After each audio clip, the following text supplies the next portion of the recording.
G'day and welcome to Chillin with Chooka, my first podcast. I'm so excited to get this out to you. Hopefully you're able to crack a tinny and enjoy some tunes and some talkback.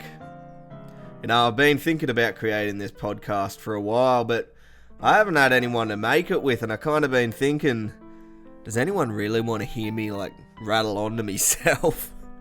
Well, after much deliberation, I figured, I'm stuck here in lockdown like everyone else, and I may as well make the most of this prison-like situation. Oh geez, talking about the lockdown, how crazy has this been? I don't know about you, but I'm just still in disbelief that this is happening. Take it back a couple of years and I was a globe-trotting YouTubing musician, and I had big plans to travel the world and create inspiring and interesting videos everywhere I went. I was actually going to go to Africa next, film the wildlife, record some epic journeys. Then I was going to move to America and, well, that didn't happen. But how crazy, and I'm sure everyone had plans, at the very least just to see their family in a different state in their own country, and now that's all been put on hold for a lot of people. How are you coping with it? Because I can tell you from my experience, when all this lockdown stuff happened, I'd just come off a massive global vlogging journey. I started in the US in Las Vegas, where I walked the entire Grand Canyon. 32 kilometers with a broken toe. Yeah, the broken toe wasn't planned. I stopped in at Muscle Beach a couple of days beforehand, and I'm all excited that I'm starting my YouTube channel, so I'm trying to get exciting footage. Anyway, I find this big platform about 1 meter high, and I do this big front flip off it. Except I over-rotated and broke my big left toe when I landed. And it almost sounded like it snapped. You can hear it break quite loudly. It sounds kind of like a gunshot. I was pretty devastated, but there was nothing stopping me from walking the Grand Canyon, so I got myself some crutches and did it anyway. 20 miles of torture, crossing rivers, log bridges and stone crossings, up and down treacherous terrain. Some bloke nearly knocked me off the bloody cliff to me death. It was a crazy journey, but I tell you what, I got some out of this world footage, and it was just a magical experience, so I'm glad I put up with the pain, because I tell you what, the pain got so unbearable at one point, I just had to stop for like an hour before I could move. It was intense. I got to see the Havasupai waterfalls, which were just brilliant. The Colorado River, vertical rock cliff walls so high you can't see the end. They had a little American Indian village down there where you could go and get a coffee and a bite to eat. People actually lived down there. They had wild horses, a school. I mean, it was just nuts. The mail came by mule, which is the only place in the US that actually still gets their mail by mule. And right in the middle of the canyon, it opened up to like this magical little treat area where there was this beautiful stream, angelic looking trees that you'd see in The Hobbit or something. It was just spectacular. You've got to check it out. It's called Grand Canyon vs. Broken Toe on my channel, and it's a 2-part series. Grand Canyon vs. Broken Toe. I tell you what, I might not have appreciated the broken toe at the time, but it sure made for some good footage, and it was a great title. I'll put the link down in the description if you want to check it out. That wasn't the first video I released on my channel, but it was the first thing I recorded, and the first thing I did in the States, so anyway, there began my journey. I made a video trying to connect with one of my favourite YouTubers at the time, who lived in Vegas, called Nigga. I've been watching him for years and he'd made some hilarious videos, so I thought, seeing as I was over there, it'd be awesome to try to be able to collaborate with him, so I made this really funny video where I'm trying to convince him to work with me in the most awkward way possible, and I'm being way too much of a stan, and I'm acting like some classic bogan straight out of the outback. Eventually my energy crashes and I've got to get a Red Bull to keep going, so you see me go over the road to the gas station, get a Red Bull with a na na na na na na na na na kind of music playing with this ridiculous grin on my face. I hand the lady Australian money and then come back home, and the Red Bull wings take over, and I'm like running around the yard in circles like a maniac, doing thousands of push-ups and going nuts until it's just me passed out on the ground, playing some terrible chords on my guitar. And that was the very first video I ever uploaded onto this channel. I knew that Nigger Higger loved Red Bull, it was like in all of his videos, so I thought that that'd make him laugh. I ended up putting a clip of me playing the piano with my foot, you know, like right up on the piano, standing on the stool where I was playing at a show in Ballarat. And I told him where he could contact me. Unfortunately, that collaboration never happened. And quite possibly because he never saw the video. He's got over 20 million subscribers and I only had a couple hundred at that time, so that didn't happen. But it sure did make for a funny video out of it, and that one was called Dear Ryan, Let's Meet. I was doing weekly videos, so I was pretty on the ball as far as finding exciting things to do and places to travel. Seeing as I was in Vegas, I made the most of it. I went to the top of the Stratosphere Tower, which was the highest tower in Vegas at a staggering 350 meters. I recorded the whole city at day and at night, and I remember I had this cool intro idea to add to the start of my YouTube videos, which never ended up happening. Oh, maybe in the future. Anyway, that one was called My EPIC Brainstorm, a great watch. Probably one of the best, if not my best video I've ever done was a video called Hey Dad, This is Vegas. Now, my dad's never wanted to travel overseas and always vowed he'd never get in a plane because those things fall out of the sky, Chooka. So I figured, you know, seeing as he's never gonna do it, maybe I could make him feel like he's here with me and record the most epic video any bloke would love to watch, which was not just a car show. Oh no, not just a car show. An intergalactic car show. Designed so crazy it looked like something straight out of Doctor Who. Actually, probably higher budget. It was insane. Alien looking cars that looked like they came straight out of a sci-fi movie. I heard about the show, so I set up to record. I start the video by introducing me dad and sharing a picture of him when he was my age. On the way to the show, I stop in at a shop, I grab a kebab and get a beer, and then I head into a piano bar where I put on one of the best performances of my life. The crowd was going nuts. I was playing with my foot, playing with my hands while my body was underneath the piano, giving this electrifying performance of Great Balls of Fire. The only thing that was missing was I didn't actually set the piano on fire, but I sure as hell set the crowd on fire, so I captured all of that on camera. After that, I challenged this random guy to a dance-off. I got some great shots of the fire breathers, cars in the shape of rhinos, a dancing fire-breathing praying mantis as tall as a double-story building.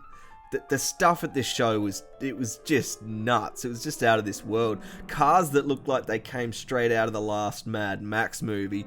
A pink time-traveling taxi. It was crazy. Tell you what, if you're into cars or some great entertainment, you should definitely check that video out. It was called Hey Dad, This is Vegas. And I even featured me dad at the end of the video, so I'll link that one down below for you. Vegas was amazing. I got a lot of exciting footage there, from an old ghost town to Hoover Dam, giant caves to the wonder of Red Rock, where you can just stand atop the mountain and see the whole city of Vegas, just lights in the distance. I went to some incredible shows with acrobatics, gymnastics, girls spinning around in the air with sparks flying out of their skin. Did a few more shows which I captured. I also showed a bit more of my personal life in Vegas. The daily grind of going to the gym, having fun around town and recording all the cool cars I saw to send back to me dad. And I realised while I was over there that no one could seem to say my name right. I'd introduce myself as Chooka, and they'd all say Chooka or like Chooka or something like, I don't know, no one seemed to be able to say it right, so I made this little comedy skit about it called Americans Can't Say My Name. And I even hit a comedian in the face. Yep. That one's called hitting a comedian in the face. And yes, I did record it. It's all on YouTube. And all these videos, the very first videos I uploaded to YouTube on this channel 3 years ago. I started with a team around helping me with it, a videographer and an editor. So they're all top quality videos and some great entertainment. After that, I went to Ohio on a massive bus ride all through the states, played a lot of shows, saw the sights from massive towers with my mate all over the states. We had heaps of fun traveling around recording, got up to a lot of mischief. I visited a farm up there, met up with some fans and friends, interviewed and collaborated with a girl called Artemis I've been working with online for the past few years. It was a blast. And you can watch all of that in a 3-part series on my channel called Aussie in the Midwest. There's a funny little video I uploaded while I was over there. I'm just wandering around America in all these different locations trying to find a piano to play. And no one had let me play. And I just continued to lose me mind through the video. It even got to the point where I was told if I wanted to play the piano, I had to pay them. And being a performer who's been paid to do shows since I was 16, that didn't sit too well with me. So I'm joking around like, do you know who I am? And stuff. It was hilarious. That one was called Paying to Play the Piano. I'll link that one down in the description as well. Oh dear, good memories. Well, eventually I had to leave, so I filmed the whole process. Stopped off at the Philippines, had a beer and some real chicken. Now let me tell you, that is the first time I've ever had a real chicken in my life. Like an actual chicken that hasn't been pumped full of hormones to 10 times its natural size. It was quite tiny. The size of a normal chicken is tiny compared to what we're used to. So that was interesting. In my experience, it tasted better too, and the beer wasn't bad. I was quite shocked at the state of the city in the Philippines. There's a lot of rubbish everywhere, but it was also very enchanting. Little back alleys with tiny little shops right next to houses you wouldn't even know were shops. Stray cats walking around, banana trees and vending machines. It was quite the adventure in the Philippines. I captured an epic time lapse of the entire flight from the Philippines to Australia. 8 hours of solid footage, all sped up. And we're not talking about a tripod here. No, I held the camera with my hands in the same spot for 8 hours. At the end of it, man, not my hand, but my entire body was numb. It took a while to recover, actually, but, you know, gotta be committed. And that's the thing about vlogging. You are having fun, you know, but you also have to do these crazy things and set up the camera each time you're about to have an exciting moment. So it is a lot more work, and you've kind of got to hold your spontaneity back until the camera's on. So while you're out there having a great time, you do kind of miss out on half the adventure, because most of the time you're looking through the camera trying to get the right shot or trying to remember what your lines were for this scene.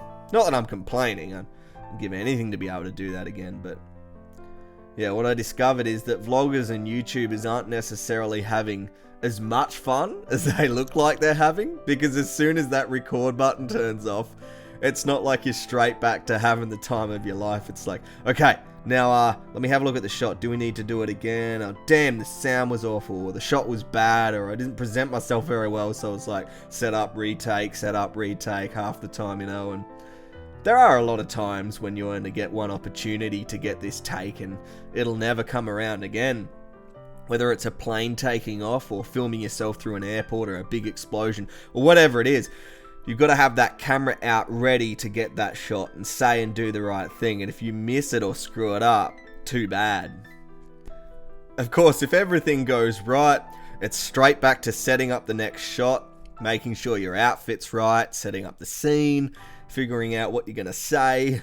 It is a lot of fun, but it is a job. And it does kind of get exhausting sometimes where it's like, man, I just want to have an adventure and enjoy it without having to get my camera out and film myself all the time, because you miss half the experience in order for everyone else to have that experience. But there's some fun little trivia for you. That's kind of the reality of being a YouTuber.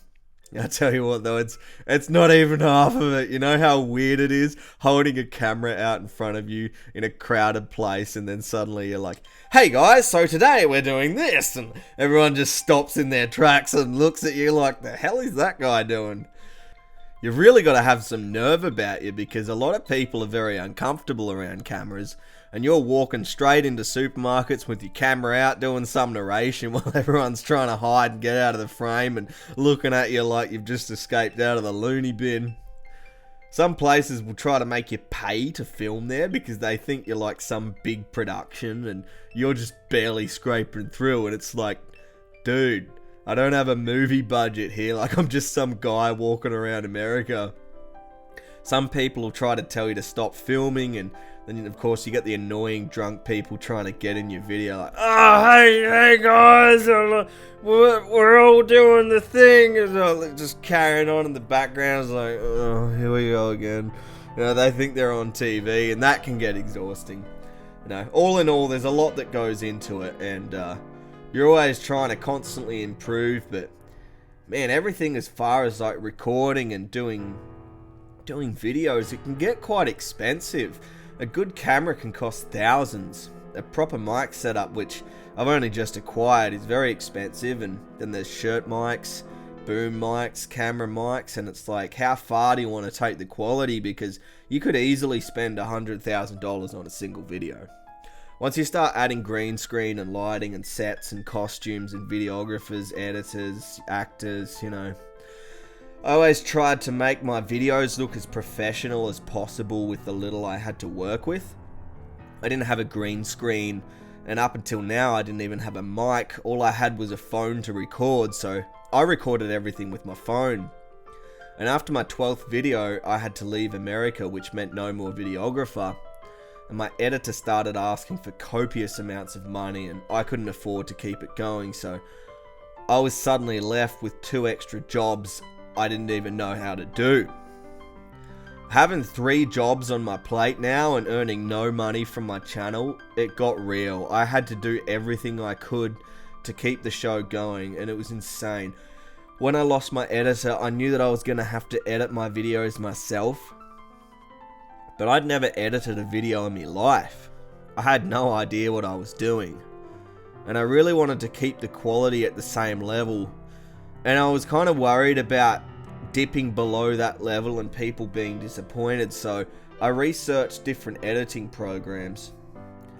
I've only ever used Macs. I've never really been a serious computer person or known much about them, so I see online that Final Cut Pro seems to be the way to go. I download it, and for 4 days straight, man, I'm just watching tutorials on how to edit. I learn all the shortcut keys, how to cut footage, how to make transitions, how to color grade, how to create sound worlds, how to edit sound, which, believe it or not, I didn't actually know how to do because I've always gone to the studio for that. It was a stupendous amount of work, but after learning the basics, I got stuck into editing the next video. Now, I'd made a promise to all my subscribers that I was going to upload a video every single week. And for 12 weeks, that's exactly what I'd been able to do with the team around me. So I had 1 week to pull this all together. With 3 days left and no YouTube video being recorded, I was at my wit's end as to what I was going to do. So what I decided to do was I just put a heap of offcuts from other videos into one video, and I created a montage of all my adventures in the States. I end up writing a narration and created a whole storyline for that video. I put it together, upload, and I couldn't believe it. I got 3 times as many hits as the last video. So that's when I thought to myself, maybe I can do this thing, single-handedly if I must. and that's what I've been doing ever since. If you'd like to check out that video, it's called What Happens in Vegas, and I'll link it down below in the description. Well, from there I was on my own, and having arrived back from America with 20 videos under my belt, I had to think about new ideas to film. I recorded my first song called Stay in This Moment, about my battle with depression in the media. It was the first time I'd really opened up about deeper topics like mental health, so it took a fair bit of guts to get on radio and spill my heart out, but I thought that if I'd gone through something like this and managed to get myself out of it, maybe I could help someone else. I uploaded the radio interviews to my channel and released the song, but I won't link this one in the description because I think I can do one better. I'm going to play it right now for you. This is my first single, Stay in This Moment. All I gotta do is stay in this moment. There's an opportunity, I'll try to jump on it. And any fears I have, I won't run from it. 'Cause all I gotta do is stay in this moment. Everything I see, it could inspire. But the problem with me is that I tire. I don't wanna ever lose my fire. So I search the world to get re-inspired.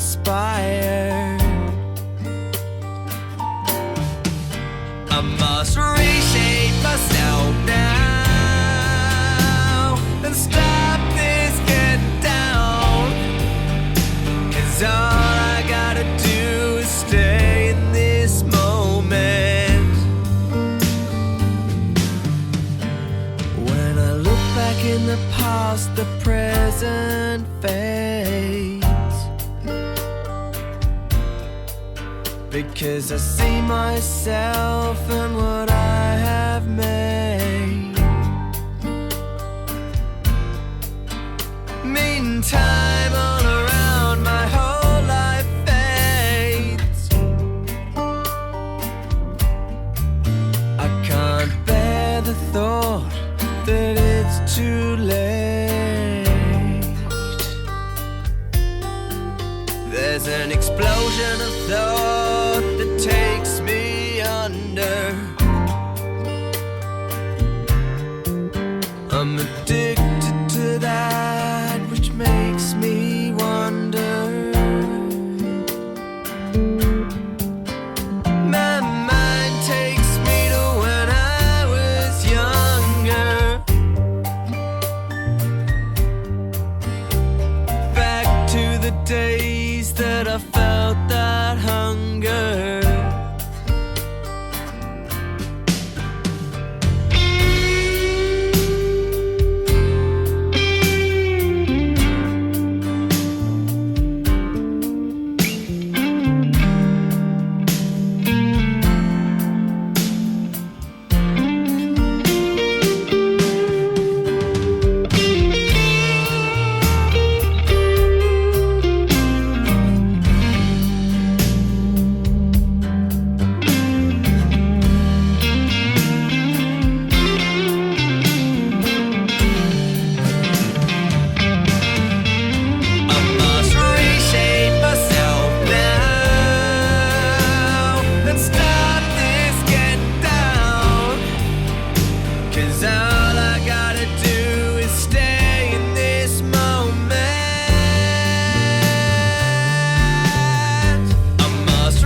stay in this moment.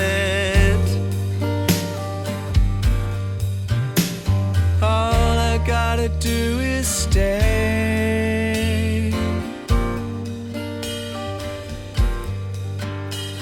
All I gotta do is stay in this moment. And that was my first single that I wrote 5 years ago. Stay in this moment. I was on guitar, piano, and vocals. We have Jack Crawford on bass and electric guitar, and Hayden Wackerman on drums. Appropriate, Wackerman. Well, I do hope you enjoyed that, and I feel as though that's what we've all got to do at the moment in the grips of this lockdown and all these restrictions. You know, I wrote that song one day when I'd gotten to the very end of my ropes. I was about 22, and even though I was quite productive and energetic, I couldn't seem to get to the end of the day without the stranglehold of depression taking away my air. I was wondering how I was going to get through the end of one of many days like this, and I thought to myself, you know, all I've got to do is just stay in this moment. My muso brain starts working. All I gotta do is stay in this moment. And I'm thinking, what rhymes with that and carries the story? There's an opportunity, I'll try to jump on it. And the rest of the song just flowed out, and I finally got to recording it 2 years later. I ended up making a really beautiful music video for it a year later, and you can find that on my channel under the song title. I'll link it in the description. Well, with my weekly upload schedule and being new to editing and now having to film everything myself, I was very busy for the last couple of years, to the point that I can barely remember anything. After a while, it all just became a bit of a blur of recording, editing for days and days, uploading, recording, editing, uploading. But although I nearly lost my mind in the process, I'm really glad I've been able to record all of my adventures in my 20s, because it'll never come again, and it's so easy to forget. And it comes in really handy, you know, because if I forget something that I did, I can just jump on my channel and watch the video that week. Or if one of my fans is asking what I've been up to, I can just link them a video so they can watch it for themselves. I recorded a few videos back in Australia, but pretty soon I started to get itchy feet, and I wanted to start travelling around the world again. I decided to book myself a plane for New Zealand and check it out. So first up, I whipped myself into shape for a photo shoot I booked for an album cover. I get on the plane, land in Auckland, get into a fancy tuxedo and meet up with a photographer over there. We get some great shots, some modelling poses I learnt the day before, took some great photos by the beach, around the town, and eventually stopped in at a venue with a grand piano where I played a little show, and he took some fantastic pictures. He was a great photographer with a really good eye and a really nice camera, and it was a really cool experience. So that video is called Getting Shot in New Zealand. Oh, and I also sprained my ankle the first day. Yeah. I don't know what it is with me and my luck and hurting me foot on the first day of me big adventures.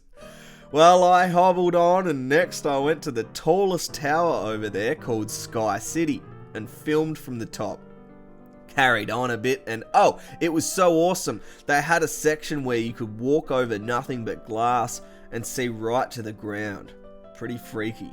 Beautiful videos. Next up, I went to Redwood Forest, provided an entertaining commentary while I discovered the forest and walked the boardwalk in the trees. They had a tree trunk on display that was taller than me. It was nuts. And I had some really cool drones that I used for the filming that day, so that was really cool, some epic footage. Next up, I went to Lake Orcutica, where I went paddle boarding, which is where you stand up on a board and you use your paddles to row with your arms. I hadn't done it before, so that was pretty cool.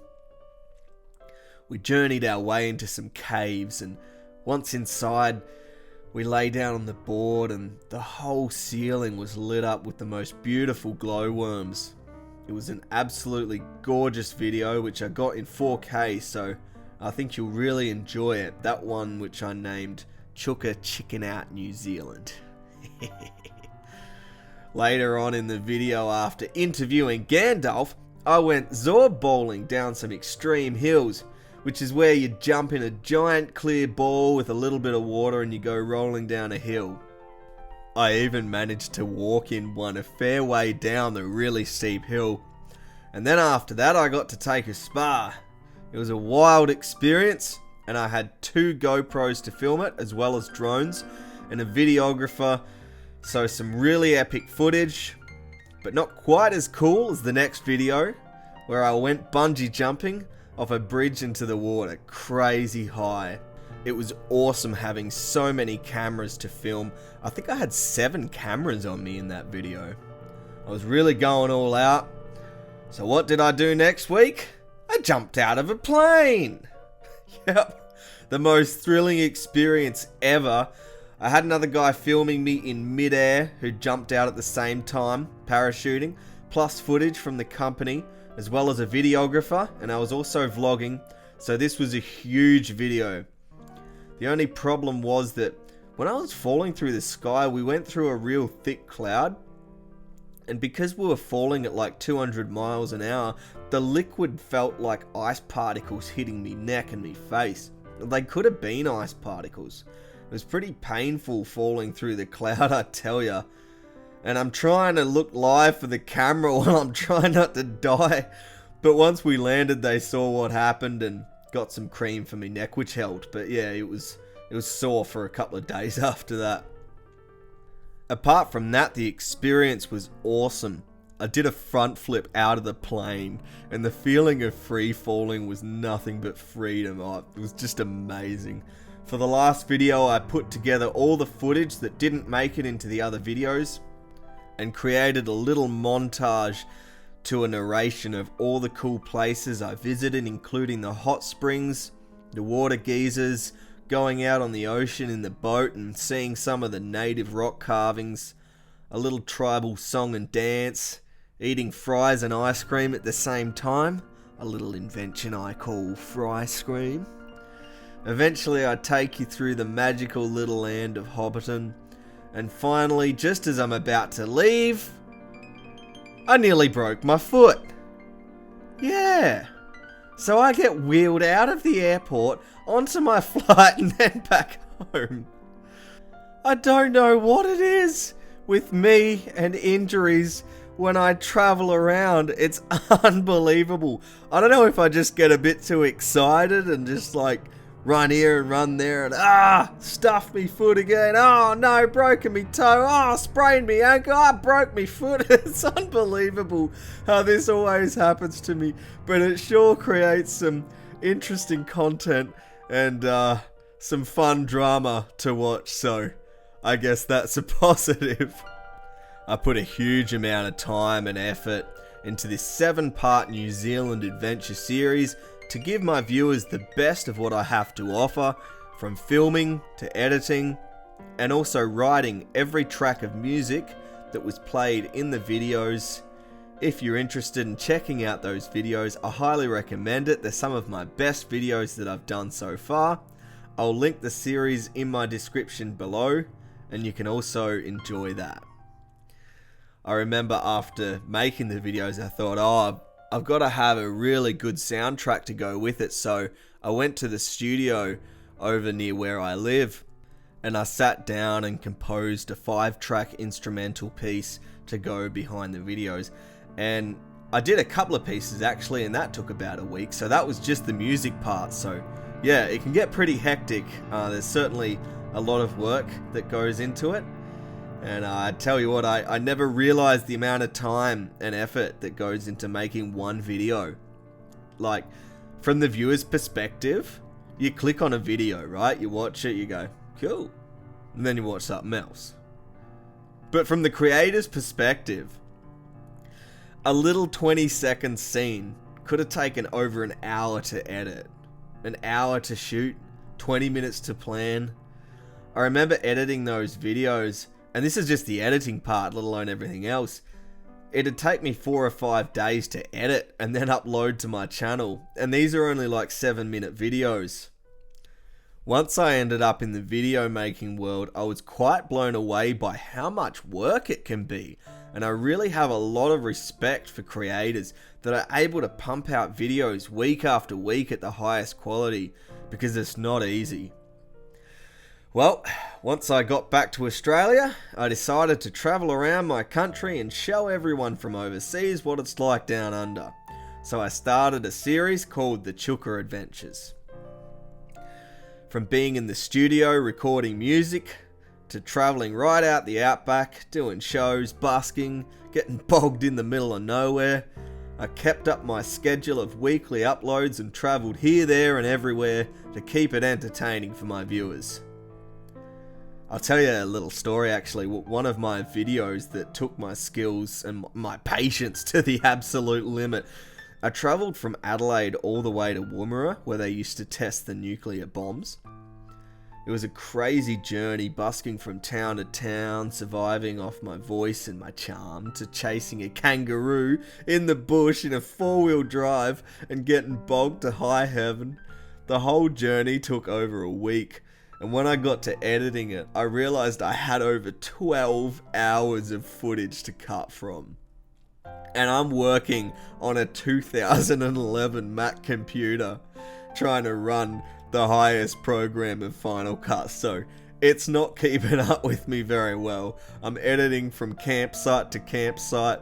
One day I stop in at a shop and I asked if I could set my computer up to do some editing for a while because I didn't have any electricity on the road. They said yes, so I brought my computer in, and I think they were a bit surprised because I think they were expecting me to bring a laptop in, and I bring in this massive desktop computer and set it up.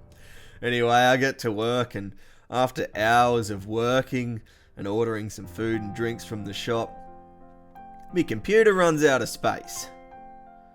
So I decided to move a heap of footage onto a hard drive, delete some footage from my computer. I deleted the footage and got back on my editing program and nearly fainted. All the hours of footage I'd been editing came up empty with an exclamation mark on it, which is not what you want to see. It took me a while to realise what happened until I figured out what I'd done. I accidentally deleted all the footage I was working from.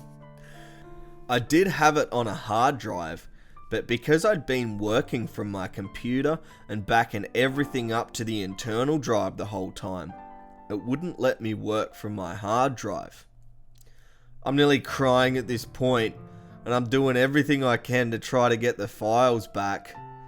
I put the files back on the computer, but the whole project just still came up empty. And at this point, it's like, do I cry? Do I smash my computer? Do I just lay down and die? After a couple of hours of research, I finally managed to find a way to relink all my videos back into Final Cut, and I got the whole project back, so phew! But if you think the drama's over, think again. When I got back to a power source, I keep editing. But for some reason, as soon as the screen times out, the whole project would just crash. So I had to stay awake for 3 days in a row editing to finish this project, because the moment I fell asleep and it crashed, I was going to lose everything. The whole project took me 72 hours to edit, and I cut it down from 12 hours to a 1 hour and 40-minute movie. I had up to 27 sound clips, effects and stuff below the video clip. Kind of like how you see the tip of an iceberg, but you don't see the rest underneath. The amount of sound editing was absolutely bananas, and I had to get this video out within a week. So there you have it. One of my craziest experiences editing. The video is called Bogged, or more precisely, the Chooka Adventures Episode 2, Bogged. So if you're interested and you're in the mood for a crazy adventure, check it out. I'll have it linked down below. Well, I kept up the Chooka Adventures and went on plenty more. There was even a week there I played a different instrument every single day. One video I recorded there called The Performer, I took you backstage on a tour from hotel to hotel, playing some different shows around the place. And that was all amazing, until COVID hit us all in the face like a big bloody stop sign. Ever since that fateful day, the world has never been the same. When the lockdown happened, I don't know if anybody remembers, but the entire internet was flooded with no equipment home workout videos, because all the gyms had shut. Being a weightlifter for over 10 years, I was freaking the hell out when all the gyms shut, so I decided to improvise and used whatever the hell I had lying around my property to still get a good workout in. I made a comedy skit where I used chairs, a bag of spuds, crowbars, gas bottles, wood logs, and whatever you've got lying around your house or your property to get a good workout in while all the gyms were shut. It was quite a funny video and it went down well. I aptly named that one End of the World Workout. And at the start of this whole thing, that's what I thought this was. Just another big scary end of the world story we're all freaking out about. Like when the world was going to end in 2000, when all the computers were supposed to blow up? Or when the world was going to end in 2012 because some Mayans thousands of years ago got high on something and scratched it down on some stone after a big sesh. So just as I thought the pandemonium was going to quiet down like the scare of the Ebola outbreak in America, restrictions and lockdowns started to become the norm. Everyone started buying toilet paper because apparently COVID gives you diarrhea. I decided that instead of hoard stocking toilet paper, I think it's hoard piling. Hoard stocking? Hoard piling. I don't know what it is. Anyway, instead of hoard stockpiling, it's stockpiling. Instead of stockpiling toilet paper that would last me until 2050, I put all of my savings into something that was going to keep me going through this, something really dear to my heart, a gym setup. So I went and spent $5,000 on a crazy gym setup. I'll run you through some of the things I got. So I bought some dumbbells from 1 to 30 kilos. I bought a weighted home gym where you can do, your chest press, chest flies, lat pull downs, leg extensions, back rows, cable bicep curls, and heaps more on it. That cost me an arm and a leg. I also got a body weighted gym where you can do chin ups, push ups, dips, knee ups, sit ups, and basically everything that ends in ups. It was a great addition to the gym. My dad found his old bench press, which he let me use, which had a lying leg curl on it as well, which lets you do hamstring curls, so that was cool. Actually, the brand name of the bench press that he got is called a Parker, so there must be some strength in the name. I got a barbell, an easy bar, 150 kilos of weight plates, a back brace for deadlifting, a medicine ball and a slam ball. A slam ball is like a medicine ball, except it's designed to throw at the ground for cardio workouts, so it's not bouncy. I got a decline bench for some extreme sit-ups, an ab roller, which is like a little wheel with a rod poking through it, and you hold on to the bars with your hands while you're on your knees as you roll out to the full extent of your arms, and then you come back in without touching your stomach on the ground. It's a brutal exercise.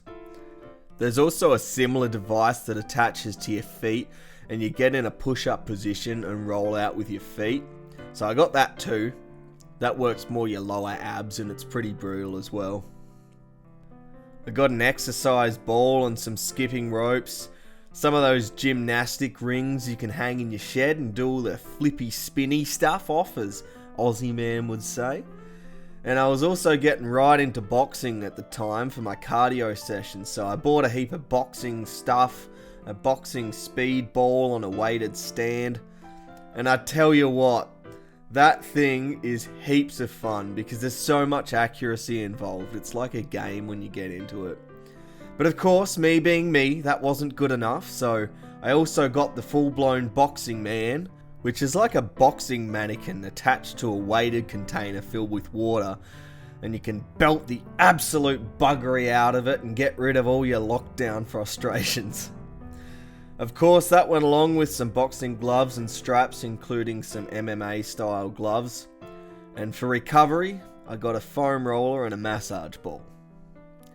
And I did get more stuff since, but that's everything I got at the time, because there was no way I was going to lose the body I'd been building for the past 10 years because of some stupid lockdown, so that's what I did.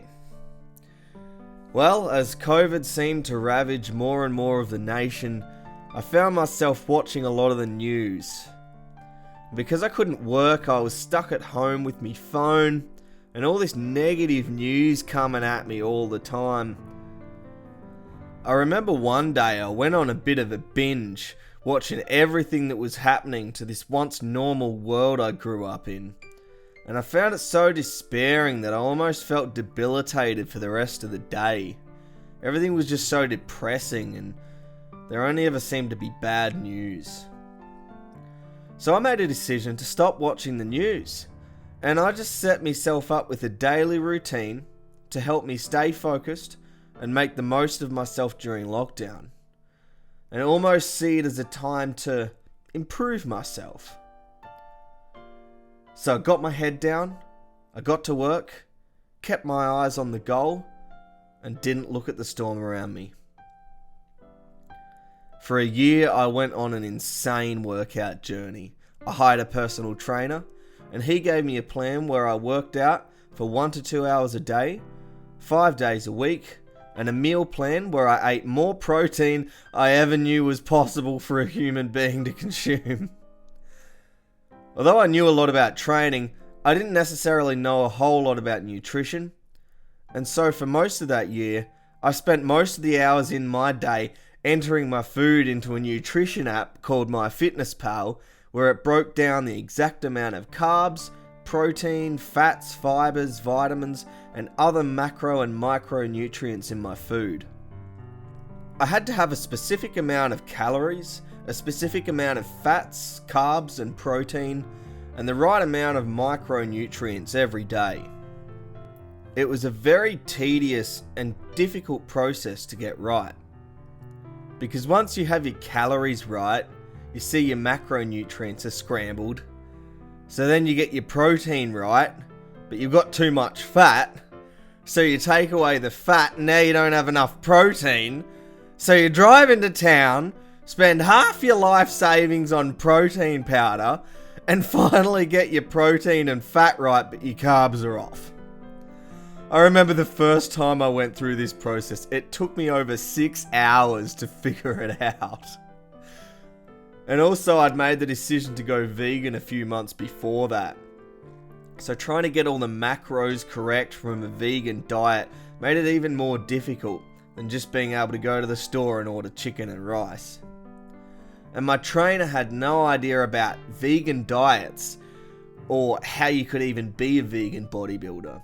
So even though he had meal plans, I couldn't use any of them because they all had meat or dairy in them. But on the bright side, even though it took me nearly a year to figure the process out, I learnt so much to the point that I could look at any food and tell you the exact macro and micronutrient breakdown of it. I learnt heaps about nutrition, and for the first year of lockdown, I really thrived because I made that decision to not become overwhelmed by it. And I picked up a constructive habit that would take up most of my time. It also helped that I was living with a few people and they kept me good company, so I wasn't just by myself. In that year, I made some incredible transformations. I went from 97 kilos at the start of it to 76 kilos at my leanest. So I lost 21 kilos, and that was the most muscular 76 kilos I've ever been. At 10% body fat, I'd gone from a soft teddy bear to some Tarzan looking maniac with a mustache. Well, it was a great year, and I did a lot more in that year, which I'm excited to share with you on future podcasts. I made about 10 or 11 more videos which I uploaded to YouTube during that time, mainly me playing the piano and guitar, and at the start of the new year, I decided to move up to New South Wales and get a house with my brother. It was going to be great. I'd be living with my niece and nephew, I'd get to help him out, take care of the kids, and my secret plan was to get him out of Victoria because I didn't want him caught up in all the harsh lockdowns there, and at the time, New South Wales was open and free. We moved in together and everything was great. It was amazing to be able to spend time playing video games with my nephew and having such vibrant and lively energy around the house. We'd planned to stay in the house for a year, and I was looking forward to the memories. This all lasted about a total of 2 weeks. When my brother met a girl he liked, and for the next few months I found myself alone in the house. I was concerned about losing this time to bond with my nephew, particularly my niece and me bro, so I implored him to move back in, but in the end, he made his decision to leave. So all of that fell in a heap. It wasn't long after that, I found myself in the wrong places at the wrong times, and on 3 violent occasions, I was nearly killed by strangulation. I was beaten brutally by a few people, and my hand and wrist were damaged to the point that I couldn't even cook for myself anymore. And I found myself in a big empty house, alone, with traumatic violent memories I couldn't get out of my head. At the same time, my rent had doubled now that I was a sole tenant, and I had to look for work. I got a job at a place called Bradkin in Wodonga, where they made metal parts for trains, trucks, and mining industries. It was a very loud and dusty place, and it was my job to get dressed up in this astronaut-looking contraption and hold a 9-inch grinder all day to dress the metal castings. They called it the dressing shop. And let me tell you, it wasn't no knitting class. Basically, you were just grinding all the bits on the casting that poked out so that it fit through the molds. So I get this incredibly physically demanding job. Well, I could barely move my wrist at all. And I didn't tell anyone about my injury because I needed the work, or I was going to be facing eviction. The work was very loud, very physical, extremely draining, and I also started to get bullied by the people in the company, which didn't help things. Of course, I'm not someone to back down from bullies, and although they tried to fix the problem, nothing really changed until I transferred within the company. During that time, I was ordering a lot of takeaway food because of my hand injury. I began to rely on the convenience of it, and I found it somewhat of a comfort from the constant trauma of my strangulation memories. I also turned back to something which I'd given up for the past year. Something I don't understand why it's open to facilitate people during a pandemic as an essential service while they kept the gyms shut. Alcohol. Now, alcohol is bad enough, but when you've got an addictive personality which has brought you incredible success in the past, and you use that champion-like mindset and that obsessive behavior on something like alcohol, it can get pretty dark. I started drinking a lot. I found I was so busy with work doing 10-hour shifts there was so little time left and I had so little energy, it seemed to justify having a few drinks. Weeks of working myself to death, drinking and junk food turned into months until I didn't recognize myself anymore. The constant state of lockdowns and restrictions were playing havoc on my mental health, and now that my brother had moved away, I found myself stuck in between two states with family either side, and I'm here alone with no friends in a new city, and I don't know anyone here. At work, they asked everyone to wear masks, and I found that really difficult. Not because I didn't want to, but because every time I put one on now, I nearly have a panic attack with the memories of those people trying to choke me to death with their hands around my throat and my mouth. I ended up getting a medical exemption from wearing a mask due to asthma and trauma-induced panic attacks. It got to the point where I couldn't even wear a shirt that wasn't a V-neck, or that I couldn't unbutton because the fabric around my neck kept reminding me of that time I was struggling on the ground, not being able to breathe, moments away from death before I powered out of it and got away from the situation. Looking back, I think having a friend would have really helped through this period, but all I had was myself, money, and a bottle shop around the corner. This is when the lockdown started to get really dark for me. The months have dragged on now, and it's been 9 months I've been on my own. I don't think man was designed to be alone, and it has some serious effects on you after being alone too long. You don't have anyone to hold you accountable, so no one's going to stop you from having a beer at 6 o'clock in the morning, or staying awake for a few days in a row. You don't have anyone to bounce your feelings or ideas to,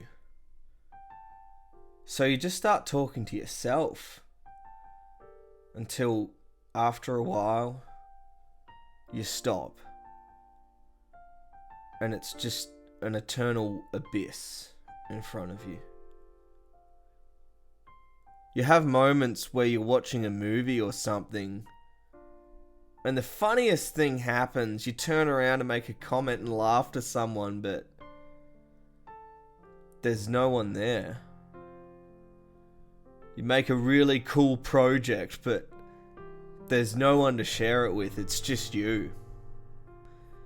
I found myself turning into a bored, mad Sherlock Holmes with a jungle growing in me living room, walking around the house without any pants on and talking to myself about interesting things that ultimately no one is going to hear. So it'll change nothing, and all my greatest philosophical discoveries are worth nothing if I have no one to share them with. I decided that the answer was to keep myself busy, so I didn't have time to think or remember anything. So I worked 12-hour shifts every day. I came back home and worked for another 6 to 8 hours on music. Made food, went to bed, got up, went to work on repeat for a long time. I actually made an album every week and have done for the last 6 months. In fact, this music you're listening to is the first album I recorded, called Heaven Sent. Well, I had a crazy rhythm going on, and although I was only getting 4 to 5 hours sleep every night, my plan of being distracted kind of worked for a while. That was until harsh draconian COVID restrictions hit New South Wales like an atom bomb, and I became suddenly out of work. It was like that structure that kind of held this stitched up show on the road together all fell away. I was suddenly under pressure again to make money or face eviction, so I did the only thing I could, and I started a music teaching business over the weekend. That's been pretty intense, and I will give myself a little plug at the end of the show if you want to learn piano, because that's what's keeping the lights on right now, so we might be able to help each other out. But yeah, after those shock waves died down, it became pretty quiet here at home with a lot to think about. I had a dream just the other day, the most amazing dream, and it inspired all of these magical thoughts. I woke up and had the burning desire to share them with someone. But once again, there was no one there. It was then that I realized that a lot of people are probably feeling the exact same way. So I thought, you know what? I'm sick of this. I'm gonna do something about this. So I decided to create a podcast. A place where I can share my thoughts with you, and you can share your thoughts with me. A place where people suffering loneliness and depression through the lockdown can have an online virtual friend to listen to. And somewhere you can share your stories with me. Let me know that you're there. Because sometimes I just feel completely alone in this world. And that's not what humanity is about. I believe we should be here for each other. And even though we can't visit each other, we can all connect in the community that is the YouTube comments, the greatest invention in the world. So that's why I decided to make this podcast. So if you're there, please leave me a comment, let me know your story, or chat to some other people in the comments, and let's all encourage each other to make the most out of a bad situation. The past 9 months has been the loneliest of my life. And I wanted to share with you a song, the last song in the podcast, that's really resonated with me during the last 9 months. It's from Phantom of the Opera, and it's called Learn to Be Lonely. Enjoy.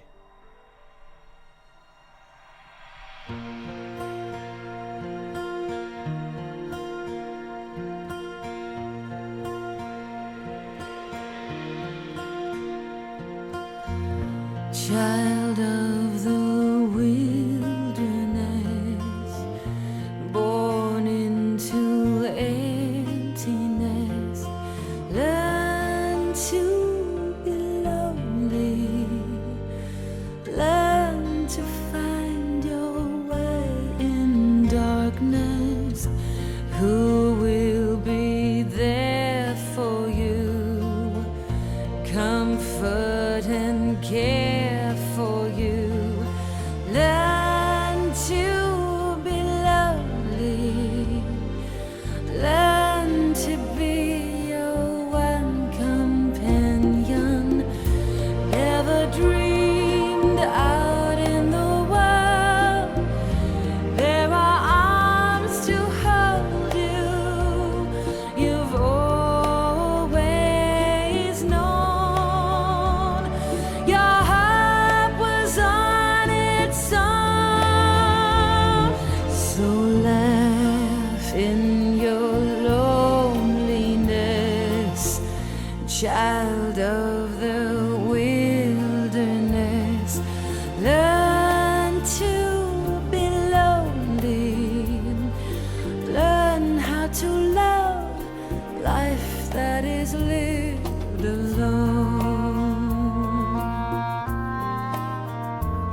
And that was Learn to Be Lonely by Andrew Lloyd Webber and Charles Hart.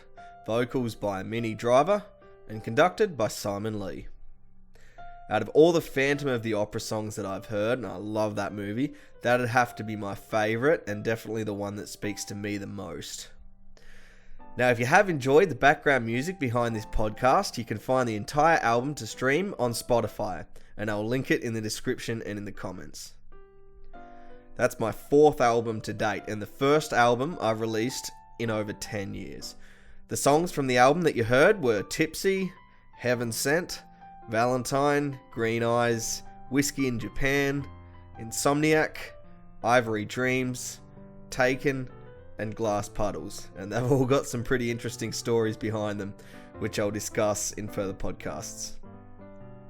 My playing and language of music has developed quite a bit since I was on Australia's Got Talent, so if you're keen to listen, you can do so on Spotify. Now, I'm not the only artist struggling with this problem, but I really don't know how to make money out of music anymore. It used to be that you buy a CD if you liked it, and that hasn't really been a thing since 2010 or earlier. Then it was if you wanted to support the artist, you could buy the song on iTunes, but most people are like, well, why would I buy it on iTunes when I can listen for free right here? You know, it makes it quite difficult for the artist who puts years of time and effort into music and then months in the studio, asks for $1 for a song and people refuse to pay it. I made this point on my social media a while back and I got some positive feedback from people saying that they'd be happy to support me. So I tried to put this album on iTunes, but even though my online distributor said that it would be put there, it never ended up on iTunes. So the only way to listen is through free platforms, unless you listen to it 3 million times on Spotify, in which case I might get a couple $100. I could go on a rant that lasts for hours here, but my point is, I think me and a lot of artists are losing money trying to make music. And so a lot of us are forced to quit music and, get a real job, and then everybody misses out. So if you do want to support me for the music and throw a couple dollars my way, you can donate to my PayPal, which I'll link in the comments, and it'll help me to be able to put the next album out for you guys. Because to date, I have 20 more sitting there in need of mastering, just waiting to go. I'd really appreciate it, and it'll help me be able to keep making music for you guys instead of having to get a real job and do it as a little hobby on the side. I feel like people need music, especially now in these times, and I'd like to be one of those artists making your lockdowns more bearable. So right now I'm going ham on the business side of things, trying to be able to put myself in a position where I can do this full time. And that being said, right now I'm offering a piano improv masterclass. It's mainly aimed at beginners who want to learn the piano but hate theory. Well, the thing is, after playing 10 years, I've discovered this. If you can count to 7, I can teach you how to play the piano. Now, I've gone and studied advanced music theory. I've even written a symphony. And I can tell you, you don't really need it to play and improvise great music. I never needed music theory in my 10 years of touring and playing, and I didn't really even know what it was when I did my Australia's Got Talent audition that put me on the map. I've broken it down into a super easy to learn program that takes the stress out of learning piano, so you can play your favourite songs, improvise, and have fun on the piano without doing annoying scales. So if you want to learn piano, hit me up, because I'm kind of out of a job. I got a couple of students so far and they're doing really well. They find it really easy to understand what I'm showing them and they're progressing quite quickly. One student's only up to lesson 4 and she's already playing melodies with chords in the background. I'll need at least 15 students to be able to do music full time. So if you're interested, leave a comment down below. And if you're not, but you might know someone who is, send them my way. Well, it's been fun doing the podcast, and I hope you've enjoyed Chillin with Chooka. There's going to be a listener question section for these podcasts. All you got to do is drop your question down below, and you might end up in the next podcast. I did have a few questions for this podcast, but I'm starting to run out of time, So you'll have to stay tuned for the next episode of Chillin with Chooka, where I'll be answering those questions and any questions you have for me. I hope you've enjoyed the podcast. Be sure to subscribe, hit the bell to be notified of all upcoming videos, and don't worry, I don't upload that much, so it won't be like Candy Crush notifications. Leave me a like, because if you do like the video, it's going to help more people see it, which means potential sponsorships and more potential content for you. So leave me a big old like, leave me a comment, and I'll see you in the next episode of Chillin' with Chooka. Cheers.